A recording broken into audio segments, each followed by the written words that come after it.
Vamos lá, meus irmãos, nosso 11º dia de aula de Religiões Comparadas 1 e 2, nosso último bloco, último dia desse módulo.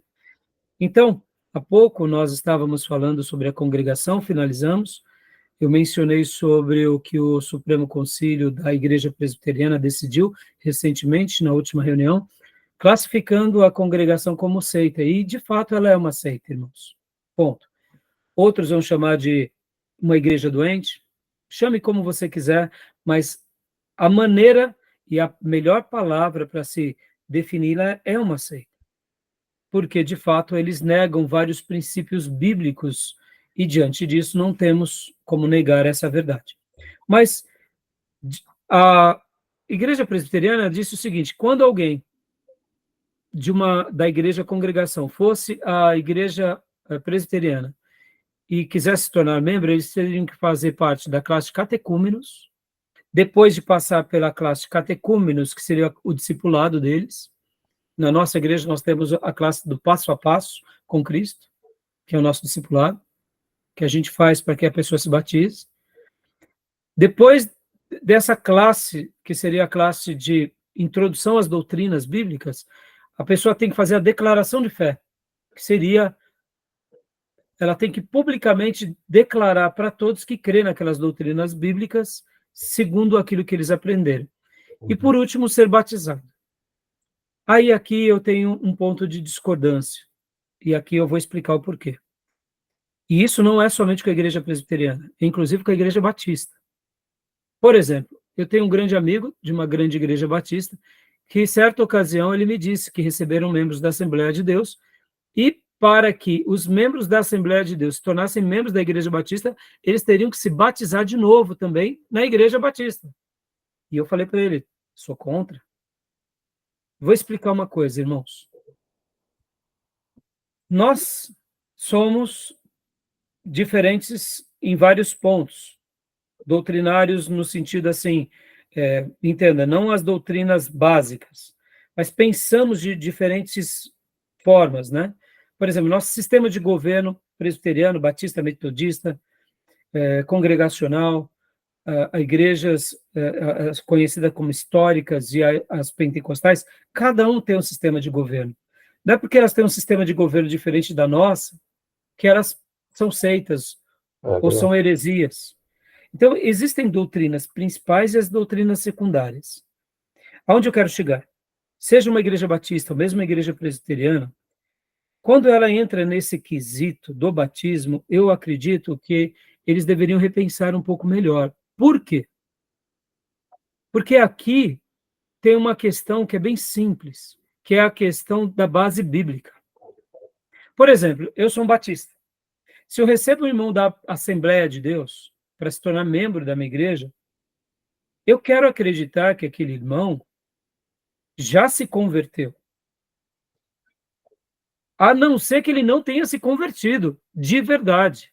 E ele tenha a necessidade individual de passar pelo batismo. Mas não será um pré-requisito da igreja, e sim da pessoa. Por que eu afirmo isso, irmãos? Porque a Bíblia fala uma só fé, um só Senhor e um só batismo em Efésios. Uma coisa é você receber uma pessoa, por exemplo, dos testemunhos de Jeová, que negam a pessoa de Jesus e negam a pessoa do Espírito Santo. Outra coisa é você receber uma pessoa do catolicismo, que além da Bíblia, fala sobre outros ídolos e tem toda a sua tradição e batizam a pessoa em nome daquilo. E podem ver que, para nós também, a Igreja Católica ela é uma seita, porque só há salvação no catolicismo. Logo, fora do catolicismo não há. Por isso, e por causa de todas as outras demais doutrinas erradas, culto a Maria, a mariolatria, a Maria como corredentora da humanidade, né, corredentora da humanidade, a infabilidade papal, e todas as tradições que eles têm, canonização dos santos, adoração aos santos. Então, irmãos, eles não são uma igreja bíblica que seguem apenas as escrituras, seguem as escrituras e a tradição. Então, por que fazemos o batismo de um católico? Por causa disso. Por que fazemos a mesma coisa, por exemplo, com as outras religiões? Por causa disso. Agora, um pentecostal, e aqui vamos colocar até mesmo né, eu diria, o próprio pessoal da congregação, eu sei que é um pouco mais polêmico, mas vamos supor que a pessoa de fato tivesse tido uma experiência de conversão. Então, eu pensaria melhor nessa questão. Vamos lá. Antigamente, havia uma briga muito grande entre batistas e pentecostais. Eu até entendo que, num primeiro momento, os batistas viam pentecostais como uma seita e criaram essa nomenclatura dentro dos seus regimentos internos por essa questão. Mas hoje, as igrejas batistas recebem os pastores pentecostais. Vamos lá. A verdade, ela vale para o oposto também. Se eu receber um irmão da própria igreja presbiteriana na minha igreja, eu não vou pedir para ele fazer o batismo de novo, mesmo ele tendo sido batizado como criança, ou tendo sido batismo por aspersão. Eu não vou chegar, irmãos, pedir para o Nicodemo, se ele se tornasse um batista, se batizar de novo. Seria... Vocês entendem onde eu quero chegar? Respeito, né? É o respeito. Então, aí onde eu digo que o Supremo Conselho, nesse ponto, na minha opinião, eles valorizaram mais uma tradição religiosa do que a verdade das Escrituras. Até porque o batismo não salva, né? Exatamente. Então, se eu recebo alguém da congregação que de verdade ele testemunha Cristo, mesmo que ele foi batizado em nome de Jesus, mas ele, dentro dele, vai ser uma agressão àquilo, então vamos fazer o batismo. Não vamos fazer esse batismo, porque não deve ser uma imposição da igreja, porque no momento que a igreja cria os seus dogmas e cria essa imposição, a gente também está criando um dogma. Estão entendendo? Não foi feito. Eu, particularmente, me entendo, irmãos, o que eu penso? Por respeito. Eu vou respeitar o meu irmão presbiteriano, porque ele tem a tradição de batizar crianças, porque foi uma questão histórica, mesmo que eu discorde daquilo, eu respeito. Mas eu contra-argumento com ele e falo. Mas eu não posso negar que tudo aquilo que ele fez e passou não foi de Deus, ou não foi de uma igreja irmã. Eu não posso receber um luterano porque, de repente, ele usa bata lá e achar que ele não é convertido, porque ele tem práticas, mas ele quer se tornar batista, então eu não posso dizer que o batismo dele não valeu. Vamos lá, quem fez o primeiro batismo de Lutero? Lutero era um padre católico. Ele fez a reforma. Eu não sei historicamente como que foi o batismo dele, porque ele começa um movimento sozinho. Então, ele se batizou sozinho, ou ele em si, dentro dele, ele começou a batizar a partir dele, mas ele validou o batismo dele porque ele se voltou às Escrituras. Percebam, olha como que isso é complicado. Por que eu estou falando isso, irmãos? Porque muitas vezes é aquilo que nós dissemos lá atrás, no princípio. Um pequeno acréscimo nosso hoje pode desencadear num acréscimo gigante amanhã. Por exemplo, o graconato, uma coisa que eu aprendi com o graconato. Quando ele recebe um pentecostal na igreja dele e quer se tornar membro, a primeira coisa que o graconato faz é essa pergunta. Foi fantástico isso, irmãos. Depois que eu ouvi isso do graconato, eu comecei a aplicar na igreja. Ele pergunta para o irmão, irmão, me fala qual foi a sua experiência de salvação. Muitos irmãos chegam e dizem, a minha experiência de salvação foi porque eu fui curado, porque eu fui para a igreja, eu era bebum. Aí ele fala, não, meu irmão, minha experiência de salvação, de conversão. Muitos não sabem porque, de fato, ainda não se converteram. Ou se converteram, não deram o devido valor. E aí o graconato, então, vai mostrar para eles que antes de se tornar membro da igreja deles, eles têm que ter uma experiência com Deus, com Cristo ressurreto no novo nascimento. Olha que fantástico. Percebam, irmãos, no momento em que eu crio meus dogmas, eu posso correr um risco daqui a 100 anos, 200 anos. Por isso que eu repensaria nesse ponto. Porque, como eu disse, o que está em jogo aqui é a palavra. Qual é a palavra? Um só batismo, uma só fé, um só Senhor. E aí eu daria o direito de dúvida à pessoa. Pastor, e aí? E para quem é adventista? A mesma coisa. Se ele, lá no adventismo, fez querendo seguir a Jesus, amando Jesus, eu não teria tanto problema. Agora, se ele fez seguindo Ellen White, não, filho, batiza de novo, vamos lá, vamos começar de novo. Estão entendendo? Sim. Mas, e essa verdade vale até mesmo para nossos membros da igreja. De repente, tem membro da nossa igreja, que nasceu na nossa igreja, cresceu na nossa igreja, está lá tocando, mas nunca se converteu de verdade, já foi batizado aos 14 anos, tem 35 anos, mas não é convertido de verdade. Ele fala, pastor, eu quero ser batizado porque eu não fui de verdade, eu preciso. Eu daria o direito da dúvida para a pessoa. Porque olha só, irmãos, a igreja não salva a pessoa, o batismo não salva a pessoa, é a pessoa se entregando a Cristo. É a pessoa se rendendo a Cristo. E nós não temos uma igreja, nós cuidamos de uma igreja. O rebanho é do Cristo. Nós somos pastores coadjuvantes do grande Supremo Pastor. Eu daria o direito de dúvida à ovelha. Se ela realmente quer, explicaria, mostraria, e ali trabalharia dessa forma. E assim, entre os irmãos, eu trabalho com respeito e eu não nego as Escrituras. Tá bom, meus irmãos? Então, fica aqui minha opinião, tá bom? Posso me posicionar sobre isso? Claro, claro. Então, se fosse um pastor ou qualquer líder, eu agiria da seguinte forma. Qual foi? Foi Mateus, nome do Pai, do Filho e do Espírito Santo? A forma batismal? Porque eu não vou entrar no mérito se ele está salvo ou não. Porque é Deus que sabe. Se ele tem um testemunho de salvação, pode até ter um testemunho de salvação, ok, isso valida mais ainda, mas eu vou precisar, se o assunto é batismo, eu vou ver batismo. Batismo não salva, eu vou verificar se foi a regra de Mateus, nome do Pai, do Filho e do Espírito Santo. Se não foi pela essa regra, se foi acrescentou Ellen White para o batismo, aí, opa, peraí.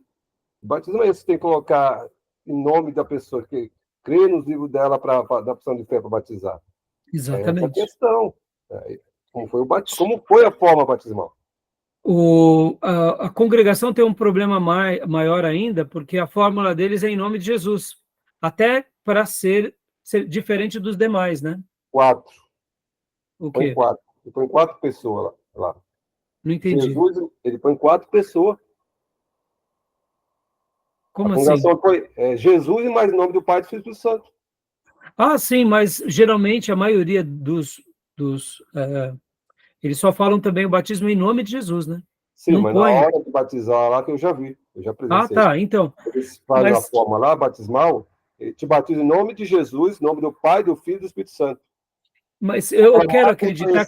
De Atos. Então, mas essas mudanças se deram, Júnior, por causa, eu quero acreditar que eles já estão se abrindo mais para aquilo que a Bíblia diz, porque no começo era só em nome de Jesus, mostrando o seguinte, o nosso batismo é único, assim como a obra de Deus e a graça de Deus é única, e vocês que não foram dessa forma estão fora, entendeu? Mas essa interpretação deles lá, desde o início, eu já vi de perto o batismo deles, é porque é o seguinte, nós batizamos o Pai, do Filho e do Espírito Santo. Ele pega aquele texto de Atos lá, marca aquela compreensão errada, eles te batizam em nome de Jesus, aí fala do nome do Pai, do Filho e do Espírito Santo.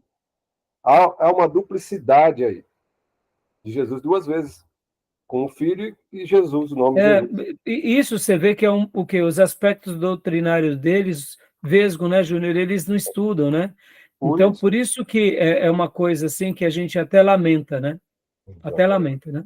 Tá bom, meus irmãos, então agora vamos falar um pouco sobre os neopentecostais, e eu queria falar depois o apanhadão, né? Bom, sobre os neopentecostais, meus irmãos, como eu disse há pouco no módulo anterior, a própria presbiteriana classifica também a IURD como uma seita, eu também estou com eles em gênero, número e grau. No entanto, o regimento interno deles, do corpo de doutrinas deles, irmãos, é fantástico. É isso que eu falo, eles fazem um Ctrl-C, Ctrl-V das igrejas históricas, mas a sua prática é totalmente outra. Então, sobre eles eu quero acreditar que não tenha muita coisa que a gente pode falar, né? Mas uma coisa que eu até publiquei no nosso grupo interno, um estudo de um livro que o Nicodemos, inclusive, estava escrevendo, sobre os apóstolos, né? Então, eu acredito que aquele estudo e o livro dele vale a pena a gente verificar. Eu, particularmente, não duvido que Deus possa, e aqui é o meu posicionamento sobre esse tema, não duvido que Deus possa levantar alguém na semelhança de como foram os apóstolos, me entenda, como dom. Para mim, John Wesley prefigura um grande apóstolo. Para mim, Billy Graham prefigura um grande apóstolo. mas eles não foram assim chamados, e eu valorizo o fato deles não serem, e particularmente gostaria de que continuasse assim as igrejas. Por quê? Porque o surgimento do dom apostólico acabou prejudicando mais do que ajudou, porque isso se tornou uma hierarquia baseada em vaidades e não em uma construção sadia para a igreja. Podem ver que toda igreja que tem apóstolo, com raríssimas exceções, é uma igreja que sempre se envereda para várias práticas de heresia. Ou seja, em pouco tempo se popularizou essa questão apostólica, e em pouco tempo esse mesmo povo e rebanho se envereda para muitas práticas místicas, esquisitas, antibíblicas, que fogem às páginas das Escrituras. Logo, o resultado nosso, como um case brasileiro, é péssimo. Por isso que eu acredito que a grande tradição que olhava que o apostolado se dava nas páginas da Bíblia pelo Novo Testamento, e o pastor que entendia que não precisava ser chamado de apóstolo, mas ele estava fundamentado na doutrina apostólica, isso se bastava. Eu quero acreditar que o que os nossos irmãos fizeram logo depois da Reforma e na igreja primitiva, isso se basta. Porque o termo apostólico, ele se perdeu depois dos apóstolos, porque nós entendemos que os apóstolos eram aqueles que seriam os últimos profetas a fazerem a revelação e fecharem a revelação. Logo depois dos apóstolos, não tiveram mais essa sucessão apostólica da terminologia. Todos os pais da igreja eram chamados de pais e pastores. E durante 3, 4 séculos, eles não se enveredavam para isso, mesmo os grandes nomes daqueles dias. Na Reforma Protestante, os grandes reformadores, eles também não quiseram trazer para si esse desígnio apostólico, esse título, esse ofício, e ao mesmo tempo foram quase que 400 anos de uma, eu diria, de uma pregação do evangelho preservando isso. Surgem as seitas, surgem as heresias com visões, com revelações, e depois do movimento pentecostal e do avivamento da Rua Azusa, como a gente estudou aqui no módulo do avivamento, a gente nota que, ao mesmo tempo que esse movimento gerou coisas boas, mas também trouxe trouxe perigos imensos, e o movimento apostólico nasce nesse contexto. Podem ver que a Assembleia de Deus, nas suas origens, ela era chamada Igreja Apostólica, depois ela vira Assembleia de Deus.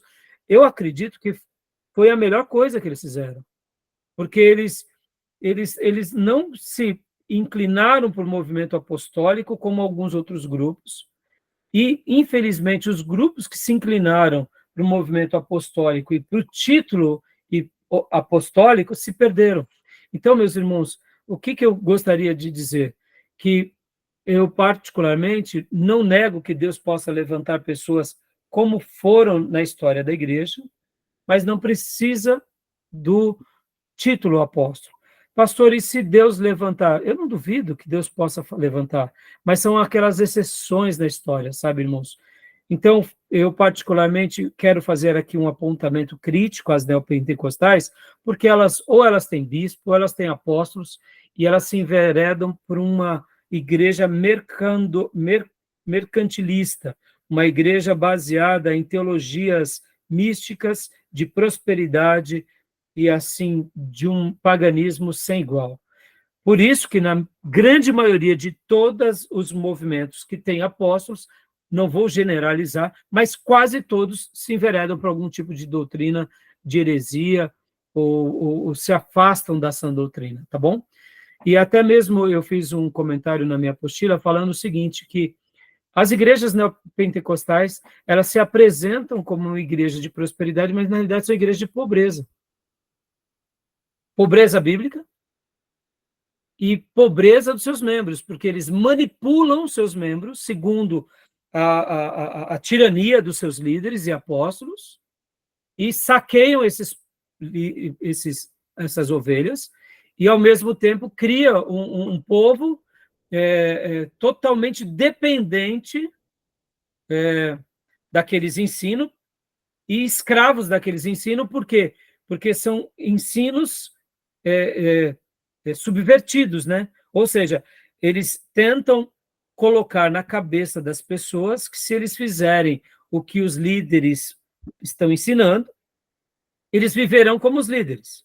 Mas eles não se percebem ver que é uma rede multinível, que é uma lavagem cerebral, e que não acontece. Logo, é uma igreja de pobreza. Basta uma pessoa ser um pouco esclarecida que ela vê que ela foi presa por sofismas de homens manipuladores que usam a Bíblia para saqueá-los. Podem ver que, se você contra-argumentar os líderes, você está endemoniado, porque qualquer opinião que contraria os líderes são demônios, ou seja, eles desprezam o bom senso, eles desprezam a lógica, mas eles não estudam a Bíblia. E só são libertos dessa cilada, desse cativeiro, desses grilhões, aqueles que realmente estudam a Bíblia, e ao estudar a Bíblia, quebram essas rupturas, saem dessas igrejas e veem como eles se tornaram escravos deles mesmos, porque todas essas igrejas pregam apenas o que as pessoas gostariam de ouvir. Ou seja, quer uma prisão melhor? Quer um sofisma melhor? Você continua ensinando e falando o que as pessoas querem ouvir, elas fazem tudo o que vocês querem, mas nunca alcançam os objetivos. E se alcançam, muitas vezes são até por caminhos errados, porque esse é o alvo deles. O alvo deles não é se consagrar, santificar. O alvo deles é se tornarem ricos. Ou seja, eles se estragam na caminhada, né? Então, né, eu faço aqui apenas esse comentário e classifico quase todos eles como falsos profetas e também são seitas, tá bom, meus irmãos? Podem não ser no estatuto, no regimento interno, né, nos critérios doutrinários, ou seja, no que eles creem.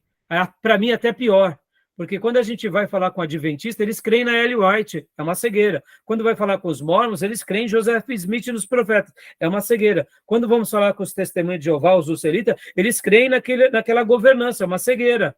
Quando a gente vai falar com os próprios irmãos da congregação, eles creem no profeta ali, é uma cegueira. Mas quando a gente vai ver a estrutura dessas igrejas, as doutrinas dessas igrejas na teoria e a maneira em que eles fazem na prática, não tem nada de Bíblia, não tem nada de cristianismo, não tem nada de nada a não ser o que? Uma escravidão. Por isso que eu classifico como igrejas de pobres. Pobres espiritualmente, pobres intelectualmente, pobres que não têm libertação de fato, porque eles estão presos com os próprios sofismas deles e presos num emaranhado de ganância, porque o que eles buscam é ser ricos e não é ser santos ou consagrados. Tá bom, meus irmãos? Joia, meus irmãos. Algum comentário sobre os neopentecostais? Eu vou publicar hoje aqui para vocês um vídeo também no nosso grupo que eu vi sobre o Benny Hinn, irmãos. Ele mostrando os erros dele. E ele sendo entrevistado, eu peguei parte dessa entrevista, eu achei admirável, mostrando aonde ele errou, por que ele errou, e eu fiquei assim impressionado, eu espero que seja verdade, é uma tradução, né? Eu não tive acesso ao vídeo completo, mas eu vou publicar no nosso grupo, tá bom? Nosso grupo. Eu fiquei impressionado. Ele falando onde ele errou, onde ele pecou, onde ele deveria fazer de novo. Eu fiquei impressionado e ao mesmo tempo feliz, né, irmãos? Porque quer coisa melhor do que essa, né? Podem falar. Eu vou fazer uma pergunta. Hum. Como conciliar, não sei se é bem por aí, a fala de Paulo, que diz que é o último apóstolo, se estiver errado, me corrija. E ele diz lá também, acho que é em Coríntios, não sei, que Deus criou um para pastor, outro para apóstolo. Como conciliar essas duas falas que parece que divergem? Eu sou o último apóstolo, mas Deus fez um para pastor, para isso, para aquilo, para Ele, apóstolo. então, assim, Júnior, quando nós formos trabalhar em teologia sistemática, em eclesiologia, a gente vai falar também sobre os ministros da igreja. E vamos falar sobre o dom apostólico. Então, Paulo, ele era o 13º apostólico, ele se considera o último como um nascido fora do tempo. Mas quando nós olhamos, assim, até como história da igreja, e nós olhamos até como texto sagrado, por exemplo, Silas e Timóteo escrevem as cartas juntamente com Paulo. Eles são escritores também com Paulo. E quando a gente vai ver a obra de Silas e de Timóteo, e principalmente de Silas e Barnabé, os pais da igreja tinham eles também como apóstolos. Então, assim, na realidade, os 12 foram aqueles exclusivos. Paulo foi um 13º. Mas quando a gente vai estudar, olhando assim de uma forma mais abrangente, na teologia há duas variantes. Uns vão dizer que só existiram 13 apóstolos, com Paulo entre eles. E outros vão dizer que no Novo Testamento, como um todo, existiram mais do que 13. Sendo uma leitura ou outra, o que nós determinamos é o seguinte, que lá em Efésios fala sobre o dom apostólico.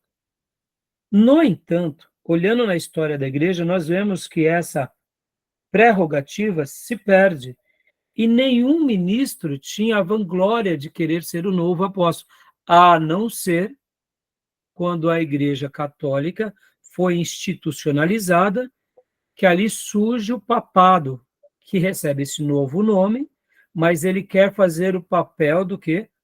Do novo apóstolo representante de toda a cristandade. Pode ver que os ortodoxos não gostaram disso, os ortodoxos gregos, e até mesmo houve divergência no primeiro momento para essa nomeação.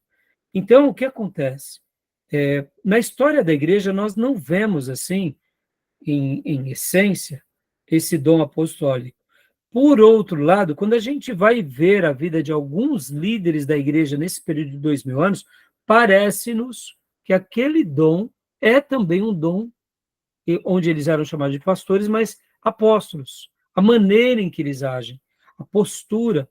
Calvino poderia ter sido intitulado como apóstolo, mas os presbiterianos não têm essa prerrogativa. A mesma coisa John Wesley, George Whitefield, a maneira em que eles fazem uma obra. E eu acho que isso é mais lindo se amanhã, no nosso país, levantarem pastores que fica notadamente que são pastores repletos de unção, mas eles não têm essa vanglória de serem chamados de apóstolos. Até embeleza mais o ministério da igreja e do corpo de Cristo. Então, negar que o dom possa existir, no Novo Testamento, não faz uma menção de que o dom apostólico só foi para aquela era. No entanto, a gente entende que ele foi determinante para aquela era e para aquela revelação. E se na história da igreja Deus levantou, é porque Deus tem um propósito, não para que ele seja a voz de uma nova revelação, mas para que esse servo ungido possa trazer luz da revelação. Então, em eclesiologia, a gente vai trabalhar mais sobre isso, né? E é uma discussão interessante. Mas uma coisa é fato, o apostolado que foi redescoberto depois do movimento pentecostal trouxe mais dano do que benefício. E é por essa razão que eu não vou negar o dom apostólico, mas eu vou dizer assim, sem medo de errar. Todos os apóstolos que hoje nós conhecemos e que eu conheço, para mim, não, eu os vejo simplesmente como pastor. Não os tenho como grandes referências, não os quero, porque na grande maioria são vaidosos, são líderes, fazem uma prerrogativa de uma unção especial. Na sua grande maioria tem heresias escabrosas, por isso que eu sou contra eles e falo do jeito que estou falando. E os neopentecostais, aí piorou, porque existem algumas igrejas pentecostais com apóstolos. Tudo bem, não concordo, mas respeito. Mas os neopentecostais já viraram seita. E quem me garante que essas igrejas pentecostais daqui a 10 anos não vão ser uma nova seita também? Porque podem ver que esses apóstolos, quando eles falam, é Deus falando e acabou. Mesmo que a Bíblia contrarie. Vejamos aí o movimento G12, o mal que causou. Por quê? Porque é isso, é nova visão, é nova revelação, é uma unção mais poderosa, e aí vai. Tá bom? Então, esse é o meu pensamento, eu só dei essa síntese para... E já publiquei no nosso grupo de WhatsApp o vídeo do Benny Hinn, né? Não é um vídeo, é um corte, é feito uma tradução. Eu achei, depois, quem tiver acesso a esse vídeo completo, eu acho que vale a pena. Tá bom? Ok. Meus irmãos, e para a gente concluir, né, tudo, né? Podem ver, irmãos, estudamos sobre várias religiões, desde o hinduísmo, o islã, budismo, taoísmo, mormons, testemunho de Jeová. O que eu queria deixar aqui como últimas palavras, né? É assim, irmãos, tentem pegar, em qualquer que seja a religião, os pontos de contato. Como assim os pontos de contato? Bom, em primeiro lugar, Deus, né? Se uma religião fala de Deus como o criador de todas as coisas, não estou dizendo que a gente vai dizer que aquela região está certa, mas se ela tem Deus como todo O mesmo Deus poderoso, nosso, né? criador de todas as coisas, não como o mesmo Deus, mas é um ponto de contato para o evangelismo, Ah, tá. ponto de contato. Outro fator que pode ser um ponto de contato, as obras, a bondade, a generosidade, a caridade. São Ok. pontos de contato. A ética, a moral, pontos de contato. Mas nós sabemos que mesmo que existam muitos pontos de contato, é esse o momento que a gente tem que ir com o quê? Com a nossa fé, que está baseada onde? Nas Escrituras, do Gênesis ao Apocalipse. Porque a Bíblia não contém a palavra de Deus, ela é a palavra de Deus. E perceba como que, irmãos, nós estamos sofrendo o tempo todo, porque ou o diabo tenta nos tirar da revelação de Jesus e da Bíblia, ou quando nós estamos na revelação com Jesus e com a Bíblia, ele tenta alterar. Olha o que tem acontecido recentemente, isso é fresco, com o movimento LGBT e com o pastor Ricardo Gondim e com o pastor Ed Renekiewicz, em que agora eles estão fazendo uma releitura da Bíblia. Para nossa tristeza, pastores que outrora eram protagonistas das Escrituras, agora se tornaram uma pessoa à margem das Escrituras. Por quê? Porque estão negando a base dentro dos nossos arraiais. Se diz um dos nossos, mas não é mais um dos nossos. Por quê? Porque estão negando a Bíblia para aceitar pessoas Saíram de nós.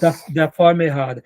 E criam ainda um sofisma e uma narrativa de que nós praticamos uma aversão a essa turma, ou qualquer um que eles queiram defender, como se nós fôssemos pessoas que durante toda a vida não incluímos o grupo LGBT ou outras religiões. Então, o discurso deles é tão velado e agressivo que eles são os defensores e inclusivos, e nós somos os retrógrados, os maldosos, os sectários, os alienados. É uma coisa terrível. Então, perceba, irmãos, olha só que loucura. Ver, por exemplo, que nem recentemente teve, né, um congresso, onde estava lá a equipe do Ed René, mostrando na releitura da Bíblia. Uma loucura, uma loucura. Então, qual que é a nossa grande dever, irmãos? É pegar qualquer pessoa de qualquer religião e ensinar as Escrituras. E, sobretudo, não somente ensinar as Escrituras, mas ter uma vida exemplar baseada nas Escrituras. Porque as religiões sempre vão existir, umas mais velhas, umas mais novas, né? E a gente vai ter que saber conviver com essas religiões, respeitar essas religiões, até mesmo, né, o Ed Renekiewicz e o Ricardo Gondim. Vamos ter que conviver com eles, respeitando, mas dizendo claramente que não compactuamos mais com eles o que eles têm feito, porque, infelizmente, eles se perderam para ter uma igreja grande, uma igreja contemporânea. Né, meus irmãos? Tá bom, meus irmãos, eu sei que teríamos muitas mais coisas para tratarmos, mas, 11 aulas, e, tem pano para manga, né? Muita coisa. Muita coisa. Tá bom, meus irmãos? Querem falar alguma coisa? A gente está encerrando, Tomé? Vou fazer uma pergunta rápida. O pastor para os irmãos. Posso estar falando besteira, mas de alguns anos eu ouço falar sobre dentro desse assunto mesmo, das igrejas neopentecostais, eu ouço falar do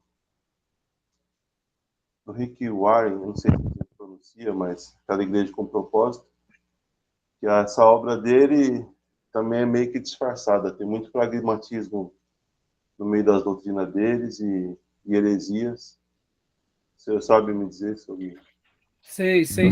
A igreja com propósito, o pastor Rick Warren, Tomé, ela é uma igreja que ela tenta falar uma linguagem contemporânea, ao mesmo tempo, ela alcançou muitas críticas, assim como o Bill Hybels, porque eles tentaram ter uma mensagem muito contemporânea. Então, querendo ou não, quando a gente vai ver certas práticas, a princípio a gente estranha muito mesmo. Por quê? Porque eles acabaram se igualando àquilo que nós chamamos de igrejas emergentes. Por exemplo, o que é uma igreja emergente? Uma igreja emergente é uma bola de neve, que coloca, ao invés de púlpito, uma prancha, para tentar trazer os surfistas. Começam os próprios líderes da igreja a se tatuar para se comunicar com o seu público. Qual é o perigo da igreja emergente? O perigo da igreja emergente, não podemos dizer que eles não estão fazendo uma obra de salvação, mas o problema é que quando eles começam a querer a qualquer custo e por qualquer meio trazer pessoas para a igreja. E se tratando de pessoas ainda mais, por exemplo, lá, né, a igreja de Saddleback, ou a própria Willow, que fica em Chicago, igrejas ricas, eles acabam tendo o quê? Um trabalho de marketing também muito bem elaborado. E eles usam muito do marketing.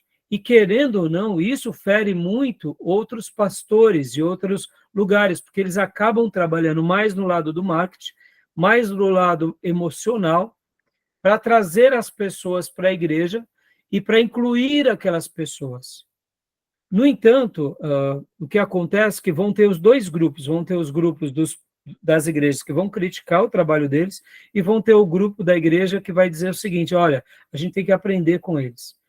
Eu, particularmente, convivi com ambos. Eu entendo a crítica dos irmãos mais conservadores.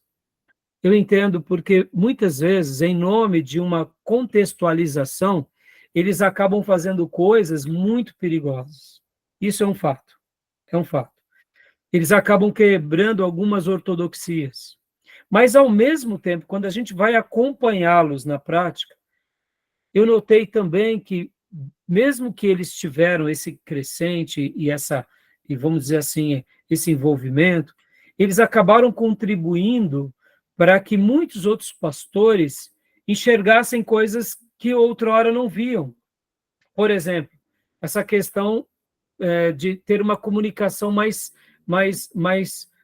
contemporânea, de você, por exemplo, estar mais aberto ao diálogo com a sociedade, Acessível. de você assumir certos riscos. Então, o que eu quero dizer aqui, sem entrar muito no mérito ou no demérito, muitas igrejas, inclusive no Brasil, foram muito beneficiadas, porque, por exemplo, Tomé, eles estavam tão presos dentro do seu tradicionalismo. Vamos pegar a Igreja Batista do Morumbi, por exemplo. A Igreja Batista do Morumbi é uma igreja muito relevante, uma igreja tradicional, que eles acabaram aplicando várias coisas desses movimentos dentro da sua realidade. E isso, querendo ou não, criou também para a Igreja Batista do Morumbi uma contextualização. Eles abriram o leque, eles saíram dos seus guetos. Agora, qual é o problema? O problema de todos esses movimentos, de todos esses trabalhos, é porque eles, assim como alguns grupos neopentecostais que se enveredam por uma mensagem palatável, esses pastores, querendo ou não, eles acabam muitas vezes caindo na sedução de ter uma igreja palatável. E eles acabam caindo na tentação de, em nome de continuarem com os seus templos, com as suas famas, abrindo certos precedentes, recebendo membros sem muito critério, tendo apenas igrejas cheias de pessoas vazias. E aí onde entram os grandes caroços de angu. E, ao mesmo tempo, muitos pastores, em nome de quererem ter uma igreja mega, começam a seguir esses pastores simplesmente por terem o desejo de ter uma igreja mega, e não aceitando a sua vocação de que, de repente, eles não vão ter uma igreja mega. E aí eles negociam, eles fazem coisas que não deveriam. Então, percebam que, muitas vezes, eles começam a ter práticas que eu diria que não são saudáveis, e no caminho eles acabam se corrompendo. Mas isso que está acontecendo com essas igrejas, Tomé, Não é uma coisa nova.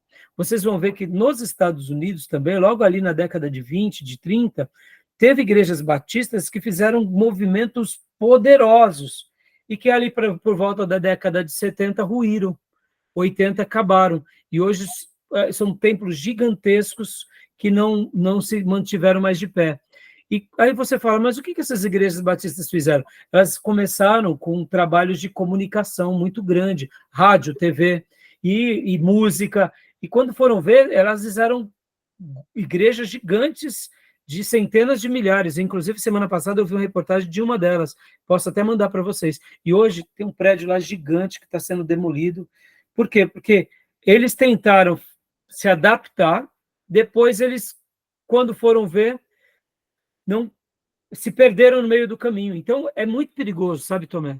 Então, assim, tem um lado benéfico, mas tem um lado perigoso também, viu? É adequar a igreja com a caricatura do mundo.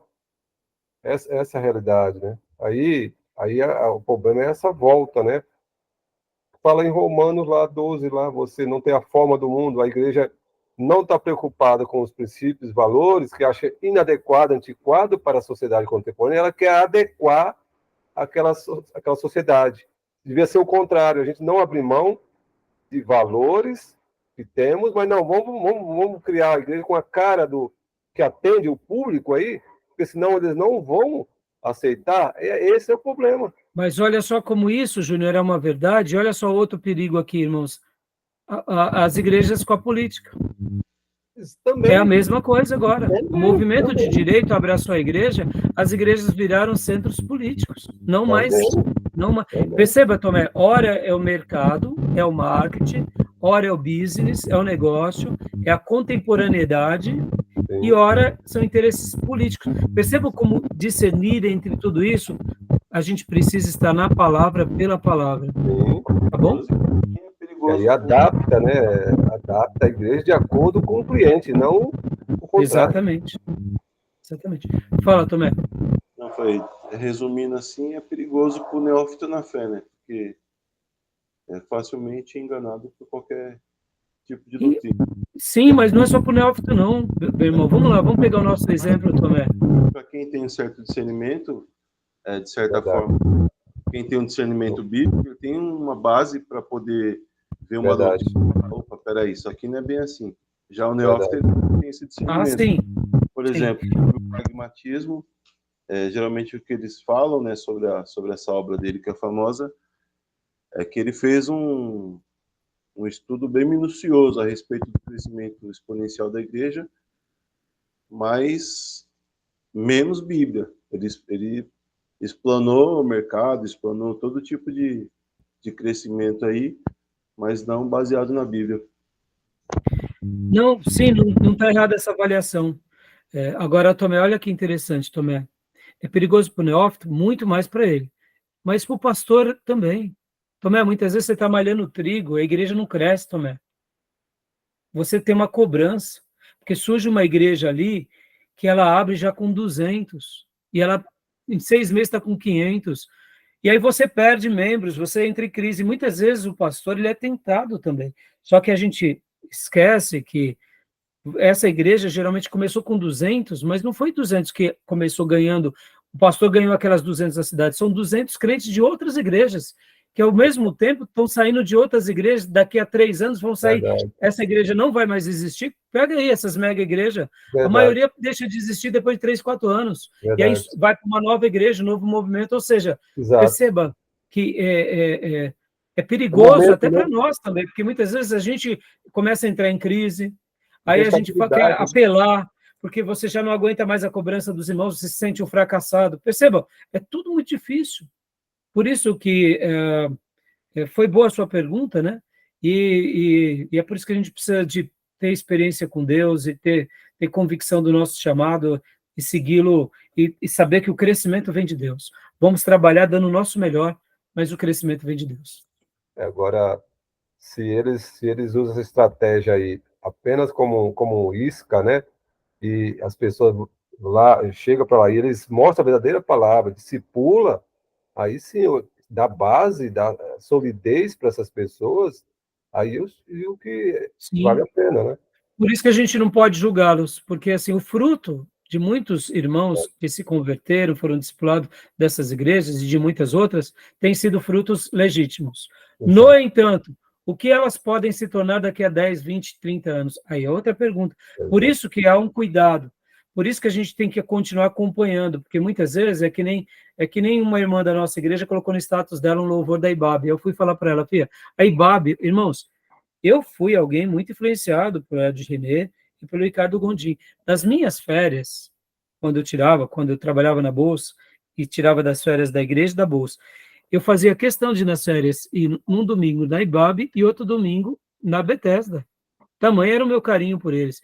Para eu fazer a denúncia aos pastores Ed René e Ricardo Gondim, é porque o meu compromisso é com a palavra. Ponto. Quando eles começaram a se enveredar para o teísmo aberto, eu já falei, puxa, eu não gostei, não concordo. Quando eles continuaram se enveredando para a filosofia, eu continuei falando, estão errados. Quando eles fizeram a releitura da Bíblia e disseram que era assim que eles queriam viver, eu falei, não serve mais para nós, e eu faço a minha denúncia. Verdade. É uma pena, e eu oro por eles. Tá bom, meus irmãos? Beleza. Beleza, meus irmãos, terminamos. Terminamos mais um módulo, glória a Deus. Aleluia. E Bom terça-feira, psicologia pastoral. Fechado? Ok. A prova eu vou passar para vocês amanhã, e vocês terão que me entregar até domingo, não tem boi não, porque terça-feira, psicologia pastoral, e ó, então vocês têm até domingo para entregar todo o material, tá bom, meus irmãos? Senão depois eu não consigo corrigir, já dando aula e tá bom? Fechado? Fechado? Okay. Sim. Combinado. Combinado, meus irmãos. Mais alguma dúvida, pergunta? Não, só sobre a prova, 5 perguntas, tá bom tamanho. A gente vai ver isso daí, amanhã vocês vão ver, tá bom? Deus abençoe, meus irmãos. Boa noite. Shalom a todos. E um excelente final de semana. Obrigado. Bom descanso. Deus abençoe. Amém. Boa noite. Deus abençoe.